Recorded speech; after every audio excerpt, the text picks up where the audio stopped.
Air conditioner के बाहर के बॉक्स का टेम्परेचर लगभग 80 डिग्री सेंटीग्रेड होता है, जबकि रूम के अंदर जो यूनिट लगी रहती है वह हमें 16 डिग्री सेंटीग्रेड तक का टेम्परेचर प्रोवाइड करवाती है।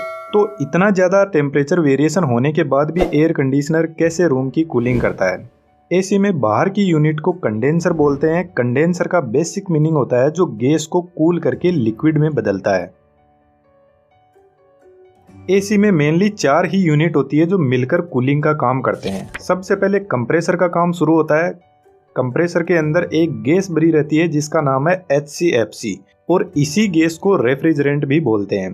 जिस तरीके से कार के इंजन में पिस्टन काम करते हैं उसी तरीके से कंप्रेसर रेफ्रिजरेंट को पंप करता है। जब कंप्रेसर रेफ्रिजरेंट को पंप करता है तो इसका प्रेशर इंक्रीज हो जाता है और प्रेशर से इस गैस का टेम्परेचर भी 80 डिग्री सेंटीग्रेड तक पहुंच जाता है। तो इस हाई टेम्परेचर रेफ्रिजरेंट को कूल डाउन करने के लिए यह कंडेंसर यूनिट के पास में जाता है जिसको हम हीट एक्सचेंजर भी बोलते हैं। कंडेंसर यूनिट के अंदर इस टाइप की कॉपर पाइप लगी रहती है जिनको कोयल बोलते हैं और इन्हीं कोयल से रेफ्रिजरेंट फ्लो करता है। रेफ्रिजरेंट के अंदर की हीट को बाहर निकालने के लिए फैन लगा रहता है जो कॉपर पाइप से रेफ्रिजरेंट की हीट को एब्जॉर्ब करके बाहर की तरफ फेंकता है और इसी वजह से कंडेंसर यूनिट का टेम्परेचर एनवायरनमेंट के टेम्परेचर से लगभग डबल होता है। रेफ्रिजरेंट जब कंडेंसर से बाहर निकलता है तो लिक्विड में बदल जाता है और इसका टेम्परेचर 50 डिग्री सेंटीग्रेड तक डाउन हो जाता है। जब गैस हीट लूज करती है तो इसकी काइनेटिक एनर्जी वीक हो जाती है जिससे यह लिक्विड में कन्वर्ट हो जाती है और इसके विपरीत जब लिक्विड हीट एब्जॉर्ब करता है तो वह इवेपोरेट हो जाता है जिसकी काइनेटिक एनर्जी हाई होती है। कंडेंसर यूनिट से निकला हुआ लिक्विड रेफ्रिजरेंट एक्सपेंशन वॉल के पास में जाता है। एक्सपेंशन वॉल के अंदर पतले पाइप होते हैं तो जब रेफ्रिजरेंट नैरो पाइप से बाहर निकलता है तो वह एक्सपेंड करता है। इस एक्सपेंशन से रेफ्रिजरेंट का प्रेशर ड्रास्टिकली रिड्यूस होता है और जैसे ही प्रेशर रिड्यूस होगा तो टेम्परेचर भी काफ़ी हद तक कम हो जाएगा। जब रेफ्रिजरेंट नैरो एरिया से पास होता है तो लिक्विड रेफ्रिजरेंट वेपराइज हो जाता है, मतलब गैस फॉर्म में आ जाता है। एक्सपेंशन वॉल वाटर स्प्रे की तरह काम करता है। वाटर स्प्रे में जब पानी बाहर निकलता है तो बहुत ही नैरो साइज्ड ओपनिंग से बाहर निकलता है और जब ये छोटी छोटी वाटर ड्रॉप्स हवा में ट्रेवल करती है तो काफ़ी ज़्यादा ठंडी हो जाती है। तो ठीक इसी तरीके से एक्सपेंशन वॉल काम करता है और रेफ्रिजरेंट को वेपराइज करके हमारे रिक्वायर्ड लेवल तक ठंडा भी करता है। एक्सपेंशन वॉल से निकला हुआ रेफ्रिजरेंट बहुत ठंडा हो जाता है और यह जाता है इवेपोरेटर के पास में। इवेपोरेटर एसी का ही एक यूनिट होता है जो रूम के अंदर लगा रहता है। इसमें भी एक कोयल लगी रहती है जिसके अंदर रेफ्रिजरेंट फ्लो करता है। इवेपोरेटर की कोयल बहुत ठंडी होती है जो रूम के अंदर की गर्मी को सोख लेती है। कोयल के बीच में एक सिलेंड्रिकल फैन लगा रहता है जो इस कोयल की कूलिंग को रूम के अंदर स्प्रेड करता है।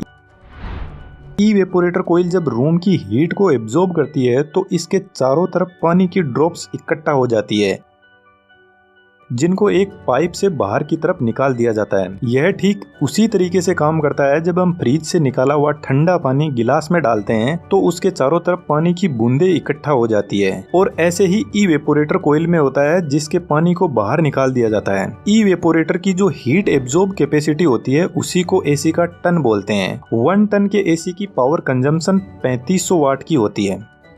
एसी का कंप्रेसर सिर्फ गैस को ही पंप कर सकता है। यदि उसके अंदर एक भी पानी की बूंद आ गई तो वह खराब हो जाएगा। इसलिए हमें बहुत ज्यादा ध्यान देने की जरूरत है कि जब इवेपोरेटर से रेफ्रिजरेंट बाहर निकलता है तो वह वेपराइज्ड फॉर्म में ही कंप्रेसर के पास में जाए। एक्सपेंशन वॉल को इवेपोरेटर कोयल के पास में कोयल से पहले लगाया जाता है जो रेफ्रिजरेंट को वापस लिक्विड से वेपराइज्ड करता है। Expansion valve sensible heat storage device से कनेक्टेड रहता है जो हीट को सेंस करता है और यह हीट सेंसिबल डिवाइस इवेपोरेटर के आउटपुट पर लगा रहता है। मानकर चलते हैं हमने एसी का टेम्परेचर 16 डिग्री सेंटीग्रेड पर सेट करके रखा है। जब टेम्परेचर 16 डिग्री सेंटीग्रेड से बढ़ जाता है तो यह डिवाइस टेम्परेचर को सेंस करती है। इस डिवाइस के अंदर भी एक अलग टाइप का रेफ्रिजरेंट होता है जो गर्म होकर इवेपोरेट हो जाता है और इस स्प्रिंग को नीचे की तरफ फोर्स लगाता है। स्प्रिंग के नीचे आने से ज्यादा रेफ्रिजरेंट इधर से पास होने लग जाएगा जिससे इवेपोरेटर की कूलिंग बढ़ जाएगी और वापस बढ़ा हुआ टेम्परेचर 60 डिग्री सेंटीग्रेड पर आ जाएगा। तो जैसे ही कूलिंग बढ़ती है तो हीट सेंसिबल डिवाइस के अंदर का लिक्विड ठंडा होने लग जाता है, जिससे स्प्रिंग वापस ऊपर की तरफ चली जाएगी और रेफ्रिजरेंट कम पास होने लग जाएगा। इस तरीके से एसी को एक रिक्वायर्ड लेवल के टेम्परेचर पर रखा जाता है। अब आप सोच रहे होंगे कि एक्सपेंशन वॉल ही एसी का टेम्परेचर कम ज्यादा करता है, लेकिन ऐसा नहीं है। एक्सपेंशन वॉल सिर्फ लिक्विड रेफ्रिजरेंट को वेपराइज करता है ताकि कंप्रेसर के अंदर लिक्विड जाने से बचाया जा सके। एसी का टेम्परेचर कंट्रोल कंप्रेसर के पास ही होता है।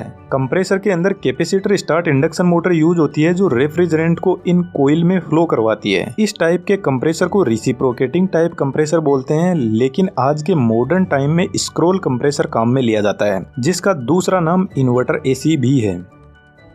इस कंप्रेसर के अंदर कुछ इस टाइप से गैस एंटर होती है और ऐसे घूमते घूमते सेंटर पॉइंट से आकर आगे की तरफ पाइप्स में जाती रहती है। यह कंप्रेसर एसी की एफिशिएंसी इंक्रीज करता है और पावर कंजम्पशन को भी रिड्यूस करता है। जब हम एसी के टेम्परेचर को कम ज्यादा करते हैं तो एक्चुअल में कंप्रेसर की मोटर की स्पीड को हम कंट्रोल कर रहे होते हैं। जब हम टेम्परेचर 30 डिग्री सेंटीग्रेड पर सेट करके रखते हैं तो मोटर की स्पीड कम होगी, जिससे कंप्रेसर कम गैस को पंप कर पाएगा, जिसका रिजल्ट लो कूलिंग होता है। इन्वर्टर एसी के कंप्रेसर की स्पीड को कंट्रोल करना आसान होता है, जबकि नॉन इन्वर्टर एसी का कंप्रेसर जब रूम का टेम्परेचर रिक्वायर्ड लेवल पर पहुंच जाता है तो कंप्रेसर बंद हो जाता है और जैसे ही रूम टेम्परेचर बढ़ता है तो कंप्रेसर वापस फुल पावर के साथ में ऑन हो जाता है। लेकिन इन्वर्टर एसी का कंप्रेसर रिक्वायर्ड लेवल पर पहुंचने के बाद बंद नहीं होता है, बस अपनी पावर को रिड्यूस कर देता है और कंटिन्यूसली चलता रहता है। इन दोनों ग्राफ में आप देख सकते हो कि यह दोनों कंप्रेसर किस तरीके से काम करते हैं।